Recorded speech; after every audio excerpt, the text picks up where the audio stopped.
오늘 우리에게 주시는 하나님의 말씀은 사도행전 12장 1절부터 25절입니다. 그때 헤롯 왕이 손을 들어 교회 중에서 몇 사람을 해례하여 요한의 형제 야고보를 칼로 죽이니 유대인들이 이 일을 기뻐하는 것을 보고 베드로도 잡으려 할세 때는 무교절 기간이라. 잡음에 옥에 가두어 군인 내식인 내 패에게 맡겨 지키고 6월절 후에 백성 앞에 끌어내고자 하더라. 이에 베드로는 옥에 갇혔고 교회는 그를 위하여 간절히 하나님께 기도하더라. 헤롯이 잡아내려고 하는 그 전날 밤에 베드로가 두 군인 틈에서 두 쇠사슬에 매여 누워 자는데 파수꾼들이 문 밖에서 옥을 지키더니 호련히 주의 사자가 나타나매 옥중에 광채가 빛나며 또 베드로의 옆구리를 쳐 깨워 이르되 급히 일어나라 하니 쇠사슬이 그 손에서 벗어지더라. 천사가 이르되 띠를 띠고 신을 신으라 하거늘 베드로가 그대로 하니 천사가 또 이르되 겉옷을 입고 따라오라 한데 베드로가 나와서 따라갈새 천사가 하는 것이 생시인 줄 알지 못하고 환상을 보는가 하니라. 이에 첫째와 둘째 파수를 지나 시내를 통한 세문에 이르니 문이 저절로 열리는지라. 나와서 한 거리를 지나매 천사가 곧 떠나더라. 이에 베드로가 정신이 들어 이르되 내가 이제야 참으로 주께서 그의 천사를 보내어 나를 헤롯의 손과 유대 백성의 모든 기대에서 벗어나게 하신 줄 알겠노라 하여 깨닫고 마가라 하는 요한의 어머니 마리아의 집에 가니 여러 사람이 거기에 모여 기도하고 있더라. 베드로가 대문을 두드린데 로데라 하는 여자아이가 영접하러 나왔다가 베드로의 음성인 줄 알고 기뻐하여 문을 미처 열지 못하고 달려 들어가 말하되 베드로가 대문 밖에 섰더라 하니 그들이 이르되 내가 미쳤다 하나 여자애는 힘써 말하되 참말이라 하니 그들이 말하되 그러면 그의 천사라 하더라. 베드로가 문 두드리기를 그치지 아니하니 그들이 문을 열어 베드로를 보고 놀라는지라. 베드로가 그들에게 손짓하여 조용하게 하고 주께서 자기를 이끌어 옥에서 나오게 하던 일을 말하고 또 야고보와 형제들에게 이 말을 전하라 하고 떠나 다른 곳으로 가니라. 날이 새매 군인들은 베드로가 어떻게 되었는지 알지 못하여 적지 않게 소동하니 헤롯이 그를 찾아도 보지 못하매 파수꾼들은 신문하고 죽이라 명하니라. 헤롯이 유대를 떠나 가이사라로 내려가서 머무니라. 헤롯이 두로와 시돈 사람들을 대단히 노여워하니 그들의 지방이 왕국에서 나는 양식을 먹는 까닭에 한 마음으로 그에게 나와 왕의 침소 맡은 신하 블라스도를 설득하여 화목하기를 청한지라. 헤롯이 나를 택하여 왕복을 입고 단상에 앉아 백성에게 연설하니 백성들이 크게 부르되 이것은 신의 소리요 사람의 소리가 아니라 하거늘 헤롯이 영광을 하나님께로 돌리지 아니하므로 주의 사자가 곧 친히 벌레에게 먹혀 죽으니라. 하나님의 말씀은 흥황하여 더하니라. 바나바와 사울이 부조한 일을 마치고 마가라 하는 요한을 데리고 예루살렘에서 돌아오니라. 아멘. 사랑하는 성문가족 여러분, 새날이 밝았습니다. 오늘도 주님과 함께 동행하는 믿음의 하루가 되기를 바랍니다. 이 장에서는 세상 정부와 교회와의 충돌을 보여줍니다. 이때까지의 핍박은 유대 종교 지도자들에 의한 핍박이었습니다. 그런데 교회가 점차 그 영향력을 넓혀가자 유대의 왕이었던 헤롯이 앞장서서 교회를 핍박하기 시작합니다. 헤롯 왕은 혈통이 에돔 족속의 후손이고 로마에서 성장한 사람입니다. 그래서 정통 유대인들은 그를 탐탁지 않게 여겼습니다. 그것을 잘 아는 헤롯이기에 유대인들의 환심을 사기 위해 교회를 핍박한 것입니다. 왕으로서 자기 입지를 공고히 하기 위한 다분히 정치적인 이유로 교회를 핍박했습니다. 그래서 사도 야고보를 칼로 무참하게 죽여버렸습니다. 야고보는 사도들 중에서 최초의 순교자가 됐습니다. 유대인들이 그의 죽음을 좋아하는 것을 보고 헤롯은 베드로마저 죽이려고 그를 잡아다가 옥에 가두었습니다. 무교절이 지나면 베드로를 군중들 앞에 끌어내다가 처형시키려고 작정을 했습니다. 그 위기를 맞아서 예루살렘 교회는 어떻게 반응했습니까? 5절에 이에 베드로는 옥에 갇혔고 교회는 그를 위하여 간절히 하나님께 기도하더라. 여러분, 그건 엄청난 사건입니다. 하나님께 기도했다라고 간단하게 기록되어 있지만 그건 엄청난 사건입니다. 전능하신 창조주 하나님, 통치자 하나님에게 온 교회가 부르짖고 기도했다는 것은 엄청난 사건이 아닐 수 없습니다. 교회가 하나님의 손을 움직일 것이기 때문입니다. 과연 하나님이 기적으로 응답하셨습니다. 천사를 보내어 베드로의 결박을 풀어버렸고 옥문도 열어버리고 그를 살려내 주셨습니다. 하나님의 응답은 신속했습니다. 베드로를 위한 특별 기도회가 아직 마치지도 않았는데 베드로가 성도들이 모여있는 마가 요한의 어머니 마리아의 집 대문을 두드렸습니다. 여자아이가 나왔다가 베드로인 것을 보고 놀라서 다시 뛰어들어가 베드로가 대문 밖에 왔다고 하니까 기도하던 사람들이 전부 네가 미쳤다고 했습니다. 기도하던 성도들마저도 전혀 기대하지 못할 정도로 하나님의 응답은 신속했습니다. 우리는 여기서 세상 권력과 교회가 극명하게 대비를 이루고 있는 것을 봅니다. 헤롯은 칼과 창과 군사들을 앞세우고 나아갑니다. 그러나 교회는 오직 기도로 나아갑니다. 세상 권력은 힘과 무력으로 움직이지만은 교회는 조용히 무릎 꿇고 기도할 뿐입니다. 그런데 결과는 어떠합니까? 교회가 승리했습니다. 사도 베드로는 살아났고 복음은 더 왕성하게 전파되었습니다. 베드로를 죽이려고 했던 헤롯은 오히려 하나님이 치시니 충이 먹어 죽고 말았습니다. 23절부터 헤롯이 영광을 하나님께로 돌리지 아니하므로 주의 사자가 곧 친히 벌레에게 먹혀 죽으니라. 하나님의 말씀은 흥왕하여 더하더라. 역사가 요세푸스의 기록에 의하면 헤롯은 복부에 심한 통증을 느껴 왕궁으로 옮겼지만은 닷새 후에 죽었다고 합니다. 부당하고 불법한 세상의 권력과 싸울 교회의 무기는 오직 기도입니다.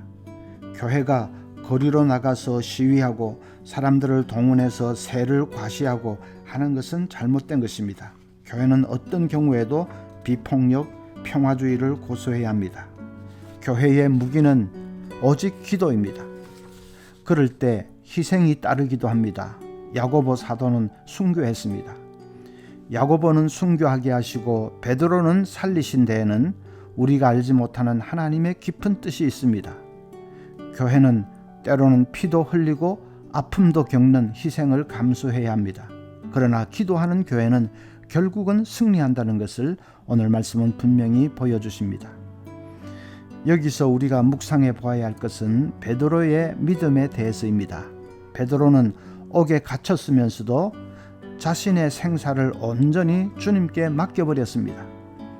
훗날에 그가 성도들을 향해 편지를 쓰면서 베드로전서 5장 7절에 너희 염려를 다 주께 맡겨버리라. 이는 저가 너희를 권고하심이니라 라고 했습니다. 이것은 그냥 하는 말이 아니고 감옥에 갇혀서 죽음 직전에 던져졌던 자신의 경험을 회상하면서 하는 말입니다.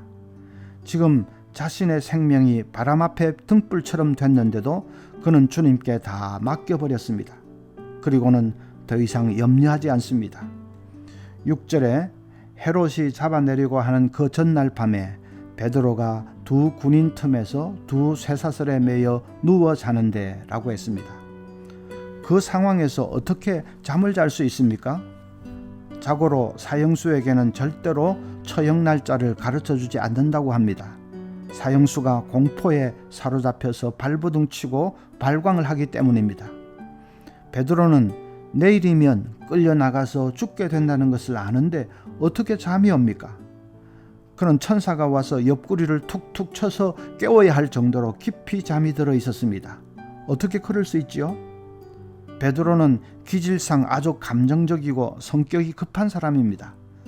그런데 이렇게 침착하고 평안하게 대처하는 이것이 기적입니다. 교회가 간절히 기도했더니 그 응답이 그렇게 나타났습니다.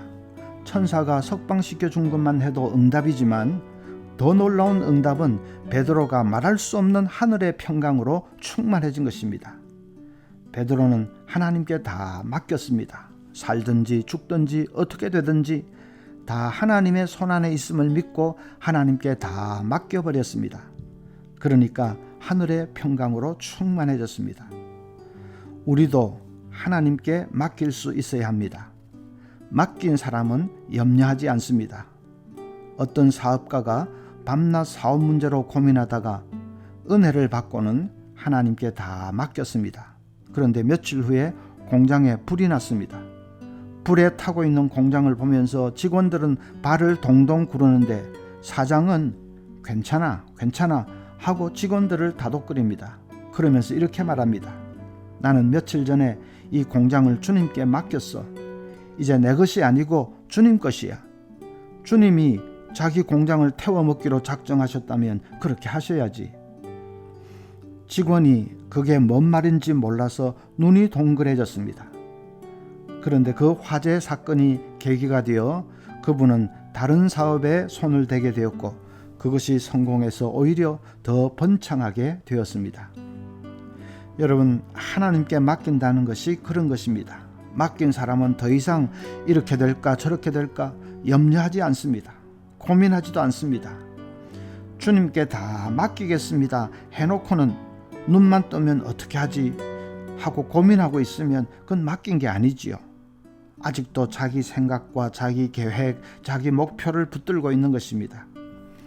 어떤 시골 할머니가 무거운 짐을 머리에 이고 길을 가는 것을 보고 버스 기사가 불쌍해서 태워주었습니다.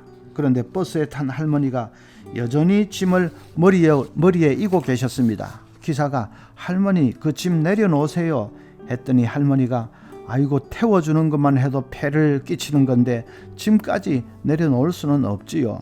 우리도 하나님께 다 맡긴다 하면서 내 짐을 여전히 내가 끌어안고 있지는 않습니까? 그러면 안 됩니다. 다 내려놓으십시오. 주님께 던져버리십시오. 그리고 더 이상 염려하지 않는 것입니다. 불이 나도 주님이 자기 것인데 주님이 알아서 하시겠지 하고 진짜로 다 맡겨버리는 것입니다. 또 한 가지 하나님께 맡기는 사람의 특징은 하나님의 인도에 민감합니다. 하나님의 손에 맡겨버렸기 때문에 이제부터 일어나는 일은 전적으로 하나님이 하시는 일임을 믿고 민감하게 반응합니다. 베드로도 보십시오. 천사가 인도하는 대로 빨리빨리 움직입니다. 천사가 급히 일어나라, 띠를 띠고 신을 신으라, 겉옷을 입고 따라오라 할 때 그 말에 바로바로 순종합니다. 당신이 누굽니까? 지금 뭔 일을 하는 겁니까? 그렇게 묻지도 않고 바로바로 민감하게 반응했습니다. 우리도 마찬가지입니다. 하나님께 맡기고 나면 민감해집니다. 하나님의 손이 움직일 것을 알기 때문에, 그걸 믿기 때문에 어느 것 하나도 예사로 보지 않습니다. 만나는 사람 하나도 우연히 만나는 것이 아닙니다.